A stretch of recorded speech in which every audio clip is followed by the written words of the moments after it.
उसने पैरों से मुचकुंद को लात मारी और थोड़ा मूर्ख अभी दौड़ा चला आ रहा है और सोने का नाटक करता है। मुचकुंद जी को कुछ पता ही नहीं। उन्होंने पीतांबर हटाया, धीरे से देखा, जो उनकी दृष्टि काल यवन पर पड़ी वो भस्मसात हो गया। अब भगवान भीतर से बाहर की ओर आए। मुचकुंद जी ने पहचाना, प्रणाम किया। भगवान भी वहां से भागकर द्वारका गए और भगवान को द्वारकाधीश बना दिया। अब भगवान द्वारकाधीश हो गए। बोलिए द्वारकाधीश भगवान की जय। और इधर अब तो भगवान सयाने हो गए, अब शादियां भी होनी है ना। सुखदेव जी कहते राजन, एक राजा थे, उनका नाम था भीष्मक। राजासीत भीष्मको नामो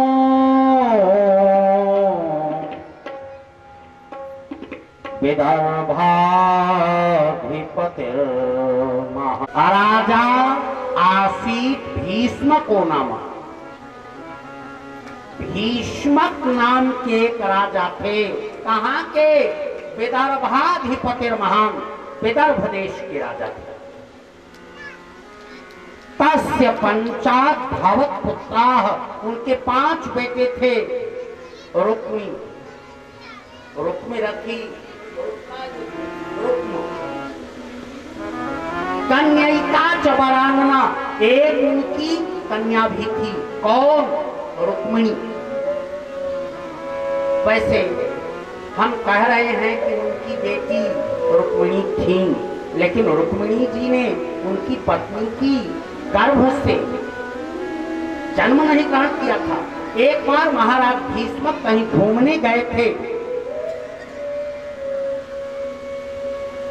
एक सरोवर था, उसी सरोवर में एक कमल पर एक कन्या थी, उसी को उठाकर ले आए। अपनी पत्नी को दिया कि इसका लालन पालन कर। देवी रुक्मिणी बड़ी होती गई। भीष्मक कृष्ण के भक्त थे, बार बार कृष्ण की प्रशंसा करते, द्वारकाधीश की प्रशंसा करते। मन मन देवी रुक्मिणी ने भगवान श्री कृष्ण को अपना पति स्वीकार कर लिया। लेकिन जो रुक्मी था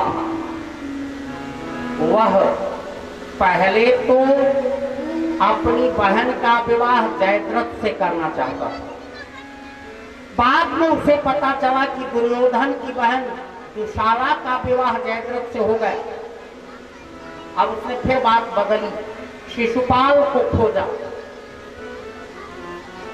चेदि नरेश शिशुपाल से विवाह करना चाहता था, क्योंकि अब कृष्ण के जितने भी विरोधी थे सब इकट्ठा हो गए। सब एक तरफ इकट्ठा। दुर्योधन, दुःशासन, कर्ण, रुक्मी, जयद्रथ,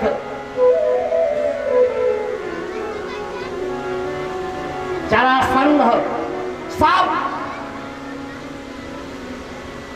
अचानक रुक्मी ने एक दिन घोषणा कर दी कि आज के 5वें दिन मेरी बहन का विवाह शिशुपाल से हो जाएगा। बड़ा कठिन काम, शिशुपाल से विवाह। बेचारी रुक्मिणी घबराई। उन्होंने अपनी भाभी से कहा, भाभी ने कहा मैं क्या करूं। महाराज भीष्मक की उनसे चलती नहीं थी, क्योंकि बेटा जब वो दंड हो जाए तो बाप केवल अपनी गर्दन नीची करके काम चला लेता है। देवी रुक्मिणी ने एक पत्र लिखा। उस पत्र में लिखा,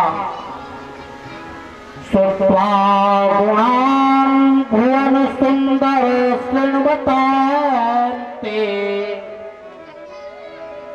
निर्विश्य कर्ण विवरैः हरतोऽङ्गतापम्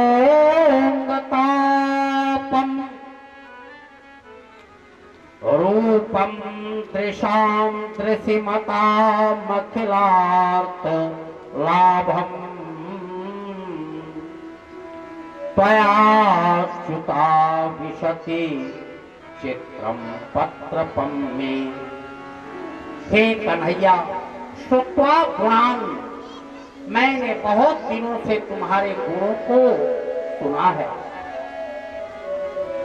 और मैं नहीं चाहती कि शेर के भाग को कोई सियार उठा ले जाए, इसलिए आप आओ, मुझे अपनी पत्नी बनाकर ले जाओ। वैसे लक्ष्मी नारायण का विवाह तो शाश्वत है, भगवान श्री कृष्ण नारायण हैं और देवी रुक्मिणी लक्ष्मी है, लेकिन प्रीति पुरातन लखै न कोई, कृष्ण लीला का एक अंश है ये। सुखदेव जी कहते, राजन, इस पत्र को एक दुबले पतले ब्राह्मण को दिया, जरा विचार कीजिए, कहां विदर्भ और कहां द्वारका। पैदल पैदल जाना है, 3 दिन शेष हैं। एक दिन में वह जैसे तैसे पैदल गया। सुधर्मा सभा लगी हुई थी। धीरे से वह पत्र श्री कृष्ण के सामने रखा। श्री कृष्ण ने पत्र को उठाया, पढ़ा।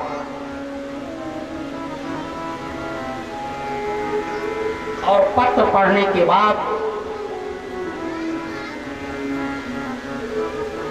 कुछ बोले नहीं, अपने स्थान से उठे, 5 हाजित नाम के घोड़ों को रथ में जोड़ा और घोड़ों को जोड़ने के बाद उस पर बैठे वहां से चल पड़े।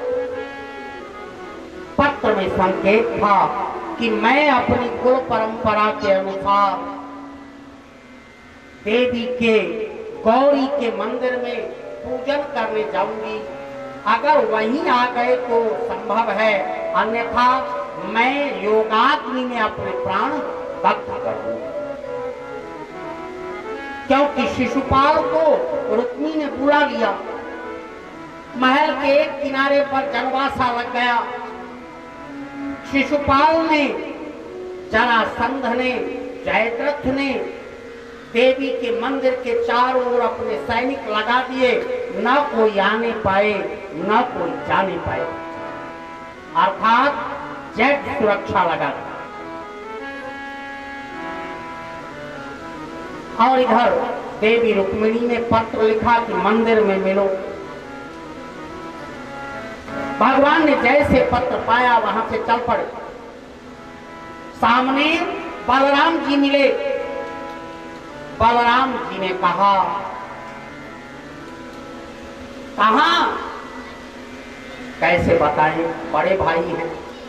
भैया ये मैं जा रहा था। कहां जा रहे थे? किसी को बताया नहीं, अकेले जा रहे हो। लेकिन अब कन्हैया कहे कैसे? मन में तो वही है, कहे कैसे? ब्राह्मण ने कहा कि मैं बताता हूं, भीष्मक की एक बेटी है देवी रुक्मिणी, उन्होंने इनको पत्र भेजा था। बलदाऊ ने कहा, अच्छा अब समझ गए, मुझे तो इस बात का पता ही नहीं था कि मेरा कन्हैया सयाना हो गया, मुझे विवाह कर देना चाहिए।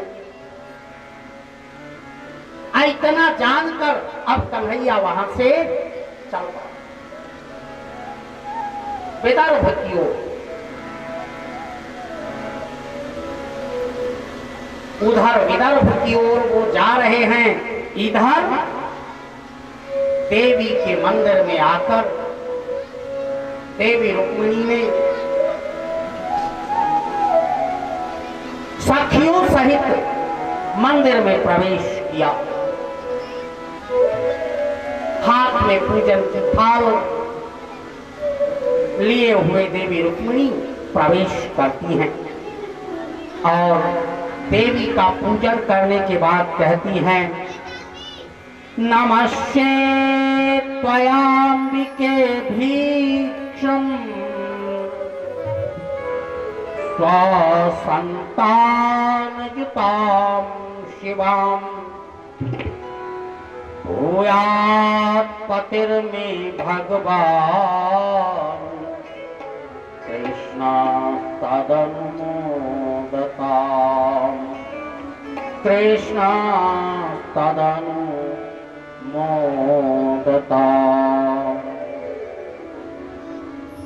हे मां गौरी, आपकी कृपा, आप जैसा चाहो वैसा करो, लेकिन एक बात करना, कृष्ण तदनुमोदता। वह ब्राह्मण आया, यहाँ सामने चौकी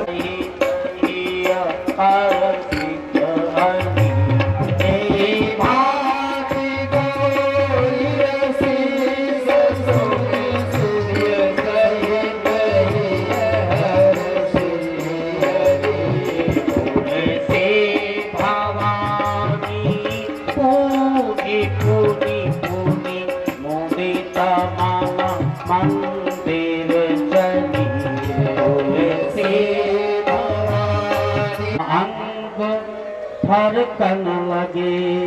उसी समय देखा श्री कृष्ण ये कहना शुरू किया, कितनी सुंदर जोड़ी है।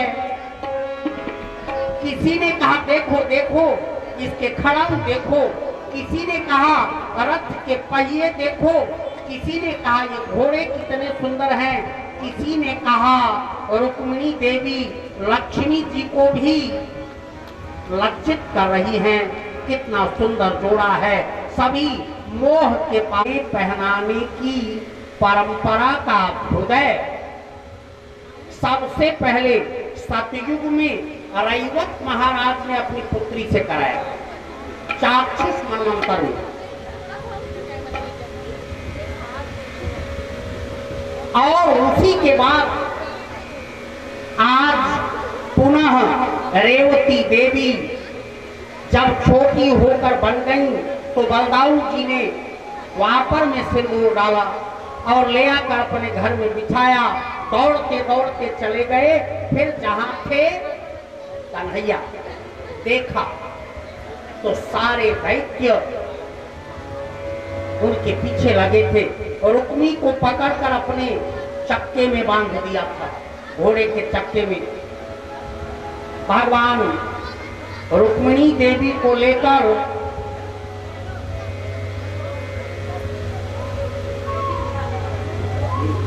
बैठाओ तुम्हें, ये तुम्हारे साले हैं, क्या साले से ऐसा बर्ताव किया जाता है जैसा तुम कर रहे हो? छोड़ो इनको। रुक्मी को छोड़ दिया। इधर शिशुपाल ने कहा मेरी सारी सेनाएं यहाँ थी, फिर भी कृष्ण रुक्मिणी को उठा ले गया, इसलिए मैं अपने प्राण त्याग दूंगा। जरासंध ने कहा पागल हो गए हो। शिशुपाल ने कहा देखो हमें बड़ी लज्जा आती है, हम दूल्हा बनकर आए और दुल्हन कोई और ले गया, अब मैं अपने प्राण त्याग दूंगा। जरासंध ने कहा मूर्ख हो क्या, 17 बार मैं हारा था, 18वीं बार जीता हूं। शिशुपाल ने समझा मैं एक ही बार में परेशान हूं, हमसे बड़े बड़े निर्लज्ज यहाँ पड़े हैं, जब वो नहीं मरे 18 बार में तो मैं क्यों मरूं, मैं क्यों मरूं, एक ही बार में मरूं। जरासंध तो बड़ा निर्लज्ज है, 18वीं बार जीतकर उसका मन प्रसन्न है। शिशुपाल लौट गया, भगवान ले आए अपनी कुल परंपरा के अनुसार द्वारिका के महलों में। पहले माल्यार्पण कराया। ब्राह्मणों ने वेद मंत्र सर्वगो शांति शांतिरेव शांति सामा शांतिरेधे जतो जता समीहसे ततो नो अभय कुरु शरणः कुरु तजा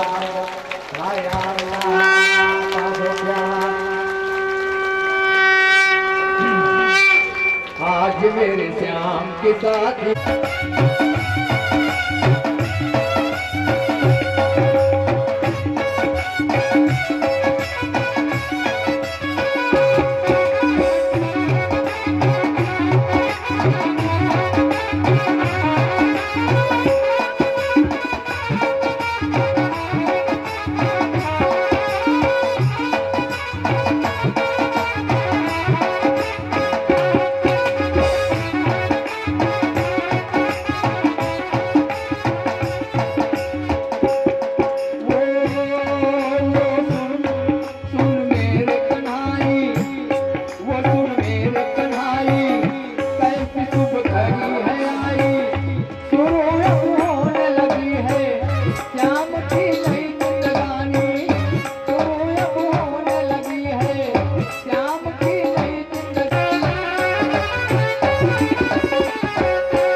भगवान की है आरती, भारत भगवान की है आरती, अपनों को प्राप्त है आरती। ये अमर ग्रंथ ये मोक्ष पंथ ये पंचम वेद निराला, नव ज्योति जगाने वाला।